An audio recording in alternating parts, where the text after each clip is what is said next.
ప్రార్థన చేసుకుందామండి. తలలు వంచినట్లయితే ప్రార్థన చేసుకుందాం. సకల ఆశీర్వాదాలకు కారణభూతుడు అయిన మా ప్రియ పరలోకపు కన్న తండ్రి, మీ ఘనమైన ఉన్నతమైన శ్రేష్టమైన నామానికి మీ ప్రియకుమారుడైన క్రీస్తు ప్రభువారి పేరట కృతజ్ఞతాస్తుతులు చెల్లిస్తూ ఉన్నాను తండ్రి.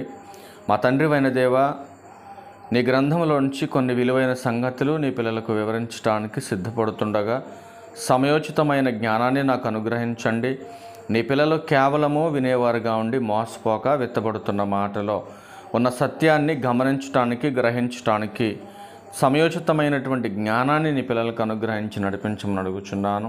ఈ కూడిక ముగిసే వరకును కూడా తండ్రి, ఎలాంటి అల్లరను ఆటంకమును లేకుండా మీరే మా అందరికీ తోడుగా ఉండి ఆదరించి నడిపించమని త్వరలో మా కొరకు రానియున్న మా ప్రభువును మీ ప్రియకుమారుడైన క్రీస్తు వారి పరిశుద్ధమైన నామములో ఈ ప్రార్థన విన్నపములన్నీ కూడా అడిగి వేడుకొనుచున్నాను తండ్రి. ఆమెన్. క్రీస్తునందు చేరవచ్చినటువంటి ప్రియులైన దేవుని పిల్లలందరికీ ప్రభువైన యేసుక్రీస్తు వారి పేరట నా ప్రత్యేకమైన వందనాలు తెలియజేస్తూ ఉన్నాను. అలాగే ఇంత మంచి సమయాన్ని మనందరికీ అనుగ్రహించిన తండ్రి అయిన దేవునికి ప్రభువైన క్రీస్తు వారి పేరట నా కృతజ్ఞతాస్తుతులు చెల్లిస్తూ ఉన్నాను. ప్రియులరా, ఈ సందర్భంలో ఒక ప్రాముఖ్యమైనటువంటి సంగతిని దేవుని యొక్క గ్రంథంలో నుంచి మనం పరిశోధనతో తెలుసుకుందాం. ప్రతినిత్యము దేవుని వాక్యం వింటున్నటువంటి విశ్వాసులైనటువంటి వారందరూ గమనించవలసినటువంటి ఒక ప్రాముఖ్యమైనటువంటి సంగతి ఏంటి ఆ సంగతి అనేది మనం ఆలోచించగలిగితే, క్రైస్తవ కుటుంబం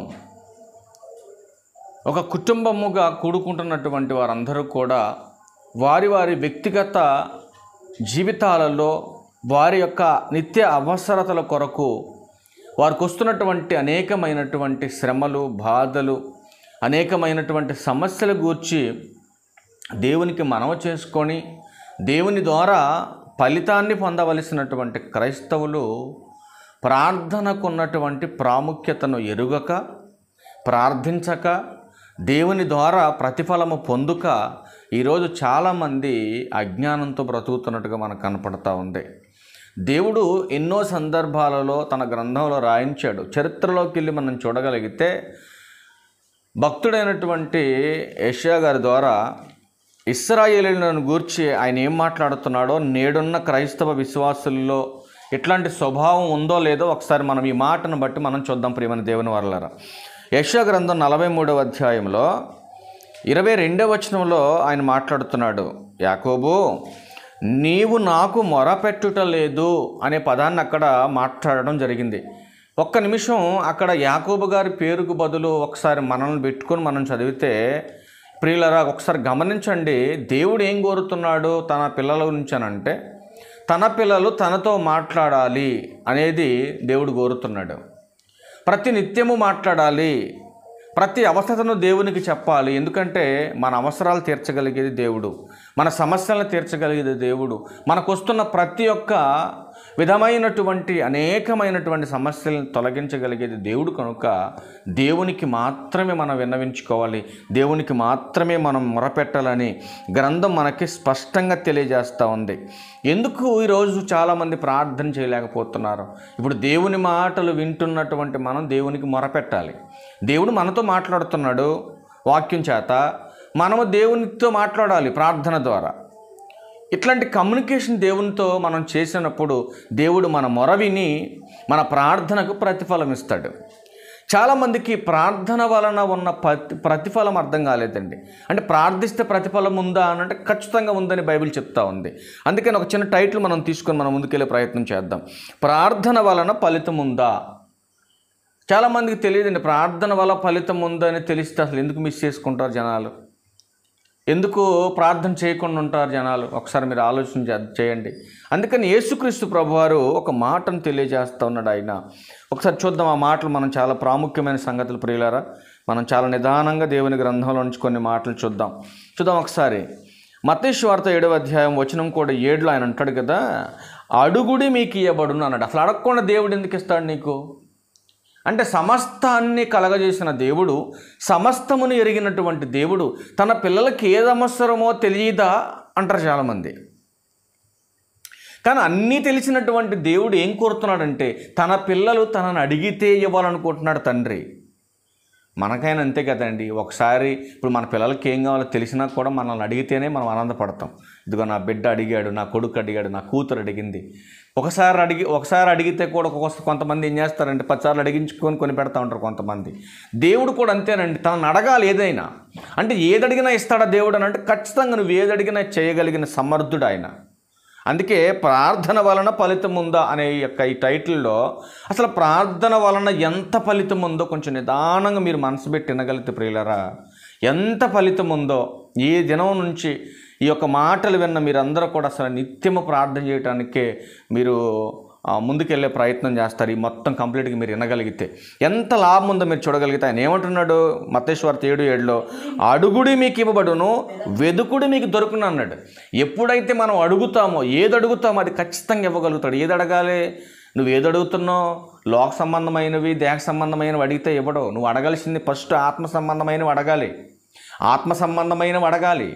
ఆత్మ సంబంధమైనటువంటి వివేచనతో కూడిన జ్ఞానాన్ని అడగాలి. ఆత్మ సంబంధమైన మర్మాలు తెలుసుకునేటటువంటి భావనతో నువ్వు ప్రార్థించాలి. ఫస్ట్ ఆత్మ సంబంధమైన వాటి గురించి అడిగితేనే దేహ సంబంధమైన అవసరాలు తీరుస్తాడు ఆయన. ఏమంటే సొలొమోను గారి గురించి మనందరూ తెలుసు. ఆయన మొట్టమొదటికి ఏమడిగాడు? జ్ఞానాన్ని అడిగాడు. కానీ దేవుడు ఏమిచ్చాడు? సంపదనిచ్చాడు. అది దేవునికి ఉన్న గొప్పతనం. అది మనం అడిగే విషయంలో ఫెయిల్ అయిపోతే దేవుడు ఇవ్వడు. మనం అడిగే విషయంలో వాక్యానుసారంగా అడగగలిగినప్పుడు సమస్తాన్ని ఇవ్వగలుగుతాడు. అందుకని లోకాసువార్త 6:46 ఒక మాట అక్కడ ప్రస్తావన చేయడం జరుగుతుంది. ఏంటి చూద్దాం ఒకసారి మాట. లోకాసువార్త 6:46 చూద్దాం ప్రియులారా. లోకాసువార్త 6:46 నేను చెప్పు మాటల ప్రకారం మీరు చెయ్యక ప్రభువా ప్రభు అని నన్ను పిలుచుటెందుకు ప్రభువారు అంటున్నాడు. చూడండి, అంటే బైబిల్ గ్రంథం చెప్పినటువంటి వాక్య ప్రకారం మనం ప్రవర్తించాలి. దేవుని మాట ప్రకారం మనం అడగాలి. దేవుని మాట ప్రకారం మనం బ్రతికి అడగాలి.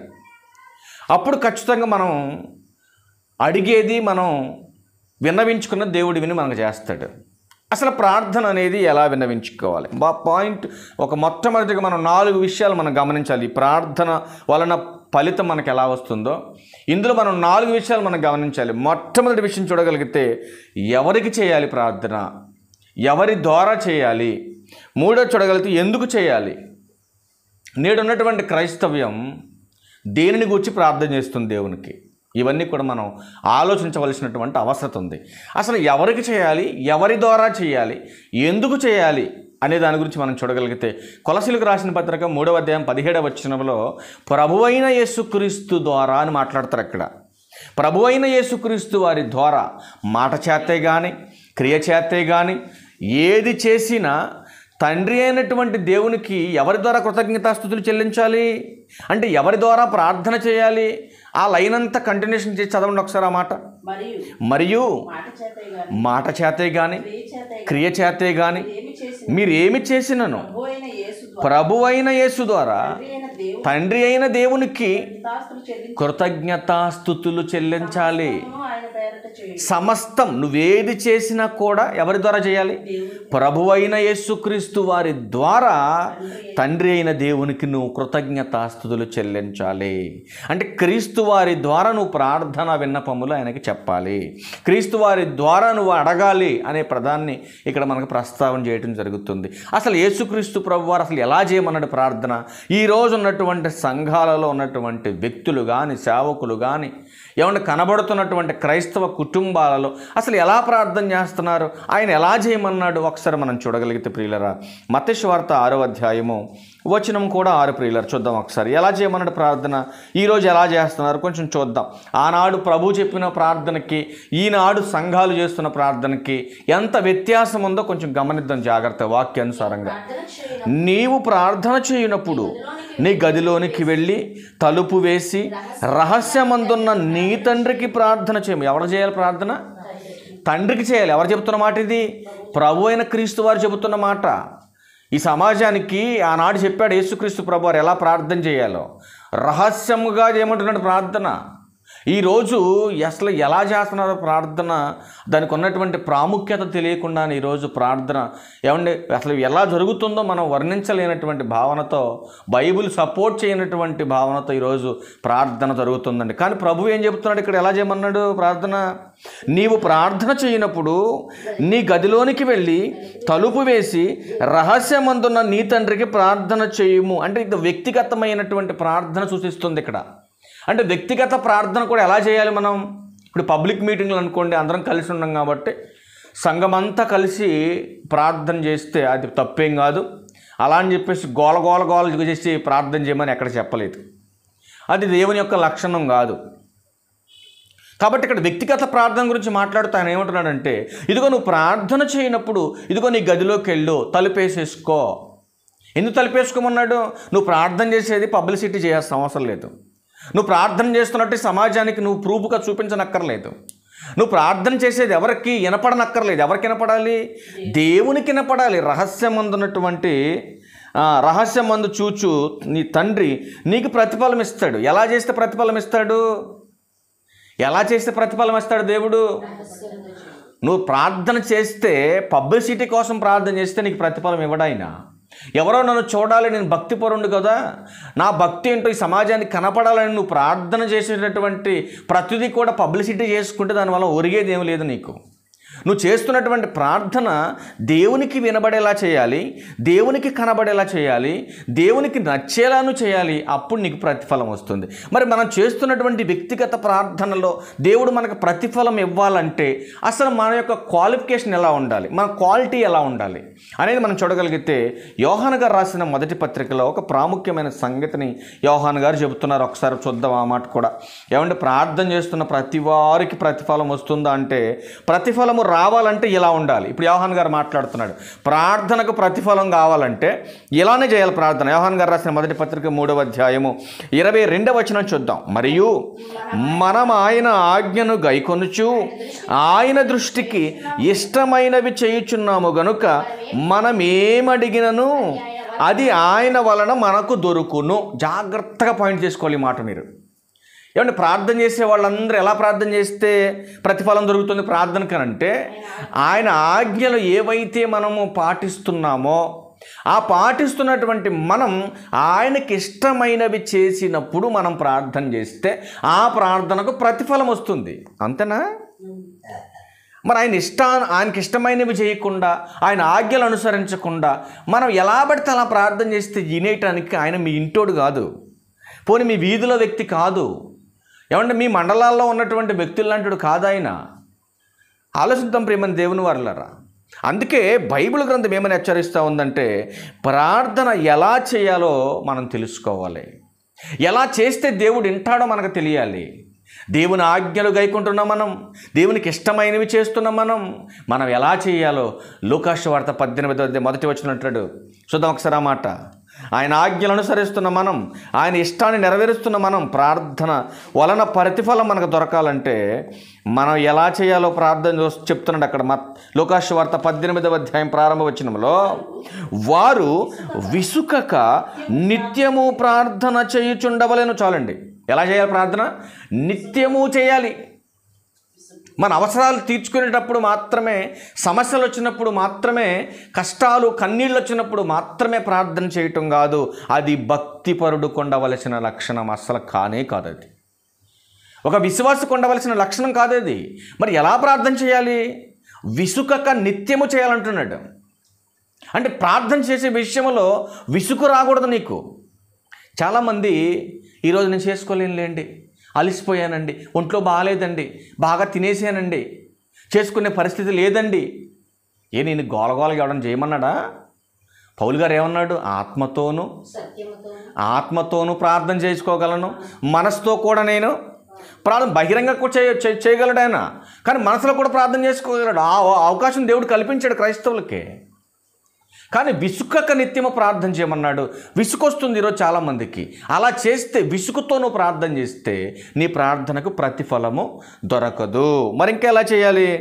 తెస్సలోనికీయులకు రాసిన మొదటి పత్రిక, అపోస్తలుడైన పౌలు గారు తెస్సలోనికీయులకు రాసిన మొదటి పత్రిక 5వ అధ్యాయం 15వ వచనంలో చివరి మాట ఉంటుంది ప్రియులారా. చివరి మాట ఒకసారి ఆ మాట నేను చదువుతాను, కొంచెం జాగ్రత్తగా వినండి. ఎల్లప్పుడూ సంతోషముగా ఉండుడి. చివరి మాట తెస్సలోనికీయులకు రాసిన మొదటి పత్రిక 5వ అధ్యాయం 15వ వచనంలో లాస్ట్ మాట చూడండి, ఏమంటాడు? ఎల్లప్పుడూ సంతోషంగా ఉండండి, ఎడతెగక ప్రార్థన చేయుడి. అక్కడే ఉన్నాడు లూకా సువార్త 18:1. నిత్యము విసగకూడదు. రెండవది, ఎల్లప్పుడూ కూడా సంతోషంగా ప్రార్థన చేయాలి. దేవునికి ప్రార్థన చేసేటప్పుడు సంతోషంగా ప్రార్థన చేయాలి. ఏడుపు కొట్టి మొహాలు వేసుకొని ఏడుస్తూ చేయకూడదు ఆయన దగ్గర ప్రార్థన.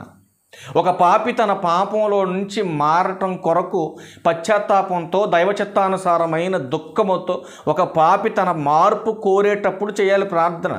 ఇక మారు మనసు పొంది మందిరంలోకి వచ్చేసిన తర్వాత కూడా దేవా ఇంకా నేను పాపిని, నన్ను క్షమించానంటే అవతలకు బాగుంటాడు దేవుడు. ఇట్లాంటి ప్రార్థనలు చేయకూడదు. మరి ఎలా చేయమంటున్నాడు బైబిల్ గ్రంథంలో?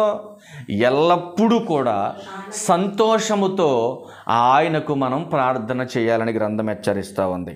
మరి ఎల్లప్పుడూ ప్రార్థన చేసే విషయంలో మరి ఆసక్తిలో మాంద్యత అనేది రావచ్చా? ఎల్లప్పుడూ ప్రార్థన చేసే విషయంలో మాంద్యత అనేది రావచ్చా ఆత్మీయుడికి? రాకూడదు. మరి రాకుండా మరి ఎలా ఉండాలి తన యొక్క ఆత్మీయ విశ్వాస సేవా జీవితం అని అంటే, రోమిలకు రాసిన పత్రికలో పౌలు గారు మంచి చక్కటి క్లారిటీ ఇచ్చాడు ప్రార్థన గురించి. ఒక మాట అది కూడా మనం చూసి ముందుకెళ్ళే ప్రయత్నం చేద్దాం. రోమిలకు రాసిన పత్రిక 12వ అధ్యాయం. ప్రతిదీ కూడా మీరు చాలా జాగ్రత్తగా రాసుకోవాలమ్మా మీరంతా కూడా ఈ మాటలు. రోమిలకు రాసిన పత్రిక 12వ అధ్యాయము 11-12 వచనాల్లో పౌలు గారు ఆసక్తి విషయంలో మాంద్యులు కాక ఆత్మయందు తీవ్రత గలవారై ప్రభువుని సేవించండి. ప్రభువుని ఎవరైతే ఆరాధిస్తున్నారో, ఎవరైతే ప్రభు యొక్క మార్గములో అనుసరిస్తూ నడుస్తున్నారో, ఎవరైతే ఆత్మీయ విశ్వాసులుగా ఉన్నారో వాళ్ళందరూ కూడా ఏం చేయాలంటే ఆసక్తి విషయంలో మాంద్యత రాకూడదు అంటున్నాడు. మాంద్యత అంటే, ఆసక్తిలో మాంద్యత అంటే బద్ధకం.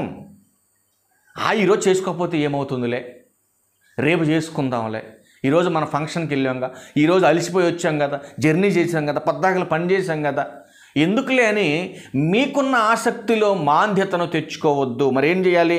నిరీక్షణ గలవారై సంతోషించుచు, శ్రమయందు ఓర్పు గలవారై ప్రార్థన యందు పట్టుదల కలిగి ఉన్నాడు. సంతోషం వచ్చినప్పుడే ప్రార్థన కాదురా నాయనా, కష్టాలు వచ్చినప్పుడు, శ్రమలు వచ్చినప్పుడు అందులో మీరు ఓర్పు కలిగినటువంటి తత్వము కలిగి మీకున్నటువంటి నిరీక్షణలో మీరేం చేయమంటున్నాడు ఆయన?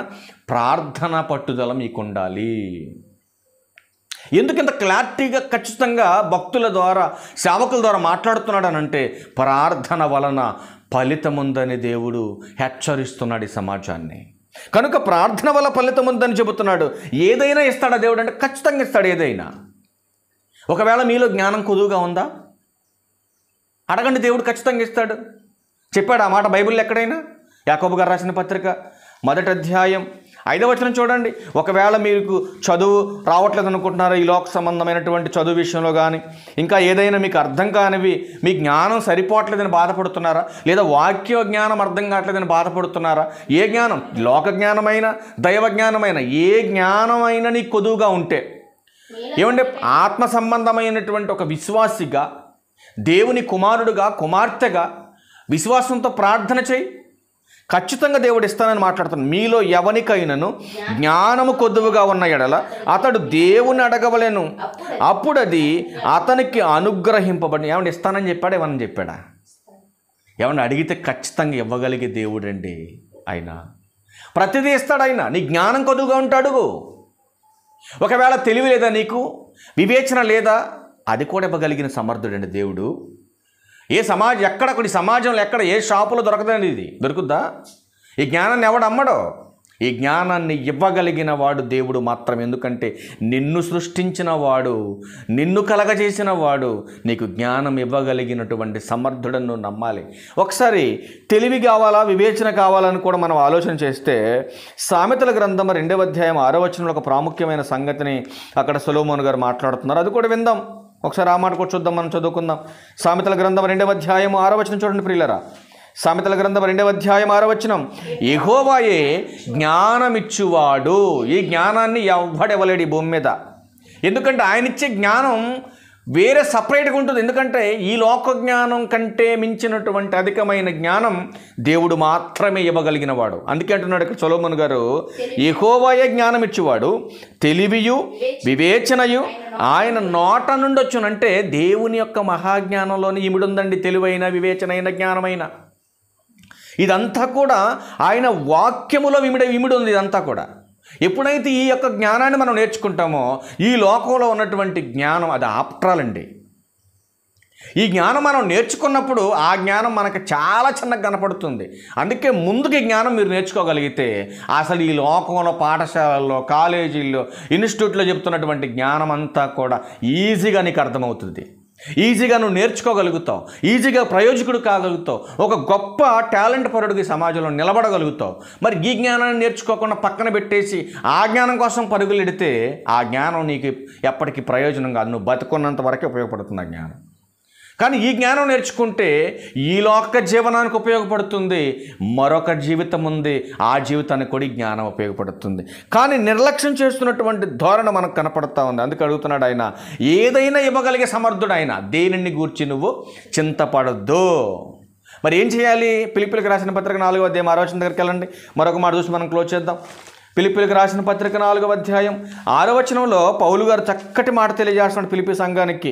అసలు దేనిని గూర్చి మీరు చింతపడకుడు కానీ ప్రతి విషయములో నువ్వేం చేస్తున్నావు? భోజనం చేస్తున్నావా? పానం చేస్తున్నావా? పడుకుంటున్నావా? ప్రయాణిస్తున్నావా? పనిలో ఉన్నావా? జాబుకి వెళ్తున్నావా? ఏం చేస్తున్నావు? నువ్వు ఏం చేసినా కూడా ఒక క్రైస్తవుడుగా, క్రైస్తవురాలుగా నువ్వేం చేసినా కూడా అసలు దేని గురించి చింతపడొద్దు. ఏదైనా ఒక వ్యాపారం స్టార్ట్ చేస్తున్నావా? లేకపోతే వ్యవసాయం స్టార్ట్ చేస్తున్నావా? లేకపోతే ఉద్యోగం ప్రారంభిస్తున్నావా? ఏదైనా యాత్రకి ప్రయాణిస్తున్నావా? సభల కోసం ప్రయాణిస్తున్నావా? మీటింగ్ కోసం ప్రయాసపడుతున్నావా? లేదా ఆరాధన కోసం ప్రయాణిస్తున్నావా? ఏది చేసినా కూడా దేవుని నిమిత్తం నువ్వు ఏది చేసినా దేవుని బిడ్డగా ఆయన ఏమంటున్నాడంటే, దేనిని గూర్చి చింతపడకుడు కానీ ప్రతి విషయములోను ప్రార్థనా విజ్ఞాపనల చేత కృతజ్ఞతాపూర్వకంగా, అంటే ప్రేమతో అడగమంటున్నాడు. గొడవాడద్దు దేవుని దగ్గర.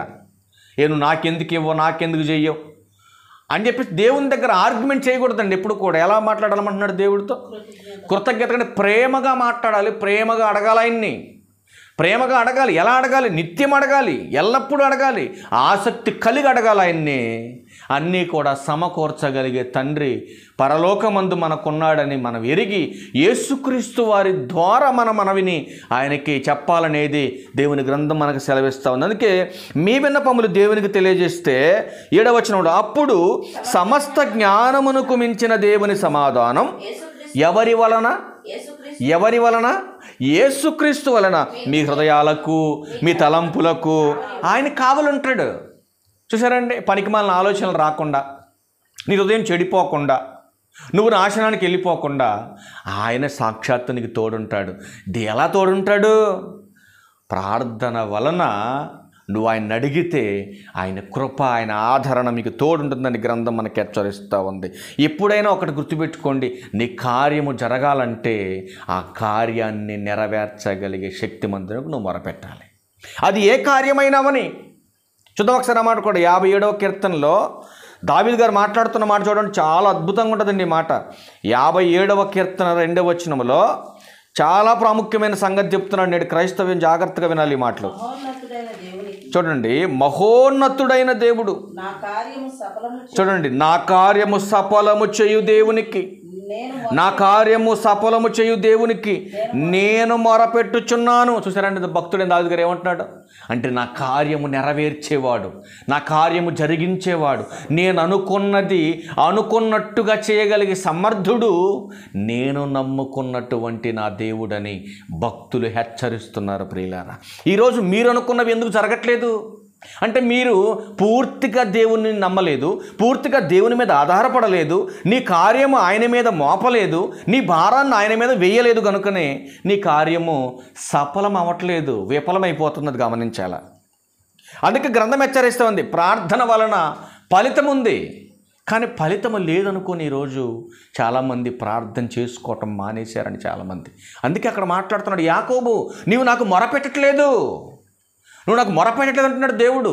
మరి దేవునితో మాట్లాడకుండా, దేవునితో కమ్యూనికేషన్ లేకుండా ఎలా దేవుడు తన యొక్క ఆశీర్వాదాలు, తన యొక్క మేళ్ళు మన కుటుంబానికి అనుగ్రహిస్తాడు? మీరు ఒకసారి ఆలోచించండి. మోకరించి ప్రార్థన చేసేటటువంటి తత్వం నేడున్నటువంటి క్రైస్తవులలో కనుమరుగైపోతా ఉంది. మీరు ఆలోచన చేయండి. ఏమండి, చాలా బిజీ షెడ్యూల్లో ఉన్నటువంటి ఒక పర్సన్, ఒక అద్భుతమైనటువంటి వ్యక్తి భక్తుడైనటువంటి దానియేలు గారండి. మనకు తెలుసండి, దానియేలు గారి యొక్క చరిత్ర మనందరికీ తెలిసిందే. కానీ దానియేలు గారిలో ఉన్నటువంటి భక్తి భావజాలాలు నేడున్నటువంటి క్రైస్తవంలో కనబడుతుందా? ఒకసారి మీరు ఆలోచన చేయండి. క్రైస్తవ కుటుంబంలో కనపడుతుందా? ఒకసారి ఆలోచించండి. ఎక్కడ కనపడుతుందండి? ఏ కుటుంబము ఆత్మీయంగా దేవునికి మొరపెట్టుకొని దేవుని యొక్క ఆశీర్వాదాలు పొందుకొని కుటుంబం అభివృద్ధి పరచబడుతుంది? అందుకే కదండి దేవుని కుటుంబంపై దయ్యం దాడి చేస్తుంది. దేవుని కుటుంబంపై దయ్యపు దాడులు జరుగుతున్నాయి. కుటుంబాలన్నీ చెల్లాచెదరైపోతున్నాయి. అందుకే బైబిల్ గ్రంథం హెచ్చరిస్తుంది ప్రియులారా. ఒకసారి ముగింపుకు ఒక మాట చూసి మనం క్లోజ్ చేద్దాం. యాకోబు గారు రాసిన పత్రికలో ప్రార్థన వలన ఎంత ఫలితం ఉందో ఈ ముగింపు మాటలు చూసుకొని మనం ముగించేసుకునే ప్రయత్నం చేద్దాం ప్రియులారా. యాకోబు గారు రాసిన పత్రిక 5వ అధ్యాయంలో మరికొన్ని మాటలుండి మనం చూసుకొని ఈ రాత్రి మనం ముగించేసుకుందాం. యాకోబు గారు రాసిన పత్రిక 5వ అధ్యాయం 13వ వచనం చదువుకుందాం ప్రియులారా. మీలో ఎవనికైనాను శ్రమ సంభవించినా, అంటే కష్టాలు బాధలు వచ్చాయా, అప్పుడు వచ్చినప్పుడు ఏం చేయాలి? అతడు ప్రార్థన చేయవలెను. చాలండి. ఏం చేయమంటున్నాడు? నీ కష్టాలు వచ్చాయా? 10 మందికి వీళ్ళు చెప్పమాక. నీకు బాధలు వచ్చాయా? 10 మందికి ఫోన్ చేసి చెప్పమాక. 10 మందికి మెసేజ్ చేయమాక. మరి నువ్వు చేయవలసింది ఏంటి? ఏదైనా శ్రమ వస్తే, బాధ వస్తే మోకరించి ప్రార్థన చేయి. మోకరించి ప్రార్థన చేయి. 15వ వచనం చెబుతున్నాడు చూడండి. ఎందుకు చెబుతున్నాడు వినండి ఆ మాట. విశ్వాస సహితమైన ప్రార్థన ఆ రోగిని స్వస్థపరచును, ప్రభు అతన్ని లేపును. అబ్బా, ఎంత గొప్ప మాట అండి. ఏదైనా సమస్య వచ్చిందా, బాధ వచ్చిందా, మంచం ఎక్కారా, అయినా కూడా అట్లాంటి పరిస్థితుల్లో చెబుతున్నాడు విశ్వాస సహితమైనటువంటి ప్రార్థన ఆ రోగిని స్వస్థపరుస్తుందని. ఏమండి, ఇంత గొప్ప ఫలితం ఉంటే, ఇంత గొప్ప లాభం ఉంటే ప్రార్థన చేసుకోవటానికి ఎందుకండి సహకరించలేకపోతుంది దేహం? ఆలోచించండి ప్రియమైన దేవుని వారలారా. అందుకే ప్రార్థన వలన ఫలితం ఉందని బైబిల్ అంటుందా? ఫలితం లేదని బైబిల్ చెప్తా ఉందా? ఒక విశ్వాసిగా కొంచెం జ్ఞానం పెట్టి ఆలోచించమని ప్రియమైన దేవుని వారలారా మీ తోటి సహోదరుడిగా మిమ్మల్ని ప్రేమతో హెచ్చరిస్తూ ఉన్నాను. ఎందుకంటే ప్రార్థన వలన అంత ఫలితం ఉందండి. చాలా ఉంది ఇంకా. కాబట్టి ప్రభు చిత్తమైతే మనం ఇంకా మరికొన్ని విషయాలు విందాం. రేపటి దినం నుంచి ఆత్మఫలాలలోని ఆంతర్యాన్ని గురించి ప్రతి ఒక్క పాటుగా 9 ఫలాలలో ఉన్నటువంటి 9 ఆంతర్యాలను, దాగి ఉన్నటువంటి మర్మాలను చెప్పాలని ప్రభు పేరటని ఆశపడుతూ ఉన్నాను. ప్రభు చిత్తమైతే అవన్నీ కూడా మీకు మా యొక్క YouTube channel we for Lord మినిస్ట్రీస్లో మీ అందరికీ అందించాలని మేము ఆశపడుతున్నాం. తప్పక వీక్షించండి. ప్రతినిత్యము ఆత్మీయతను బలపరుచుకోండి, వాక్యానుసారంగా జీవించండి. దేవుడు మిమ్మల్ని, మీ కుటుంబాలను ఎల్లప్పుడూ దీవించునుగాక. ఆమేన్. ప్రార్థన చేసుకుందాం. సకల